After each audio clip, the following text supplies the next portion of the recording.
ملک کی اعلیٰ ڈیفنس کے اداروں کے سربراہان اور انٹیلیجنس کے سربراہان موجود تھے، اور وہ اعلامیہ کیا تھا؟ میں آخری بات کرتا ہوں، اعلامیہ کیا تھا؟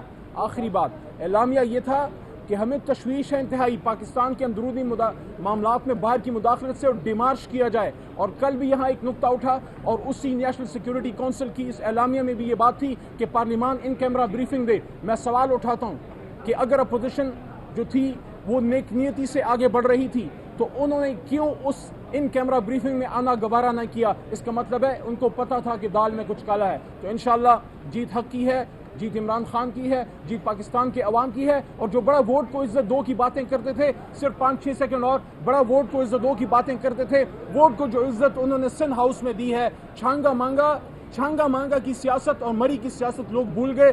یہ جو بھیڑ بکریوں کی طرح معزز ارکان کو خرید و فروخت کی گئی ہے، میں یہ سمجھتا ہوں، ہم سب یہ سمجھتے ہیں، یہ پاکستان کے 22 کروڑ عوام کی توہین ہے. اور اگر آپ واقعی ووٹ کو عزت دینا چاہتے ہیں تو عوام سے کیوں ڈرتے ہیں؟ عمران خان صاحب نے کوئی اپنی حکومت بچانے کے لیے تو نہیں کیا، وہ تو یہ کہہ رہے ہیں آؤ اسی لوگوں کے پاس جاؤ جنہوں نے ہمیں ادھر بھیجا ہے. اگر آپ عوامی لوگ ہیں، جناب زرداری صاحب، جناب شہباز شریف صاحب، جناب بلاول صاحب، مریم صاحبہ اور مولانا صاحب، اگر آپ عوامی لوگ ہیں تو عوام کے پاس جانے سے کیوں ڈرتے ہیں؟ کیوں الیکشن سے بھاگتے ہیں؟ آپ تو کہتے تھے کہ مڈ ٹرم الیکشن کراؤ، عوام کے پاس جاتے ہیں.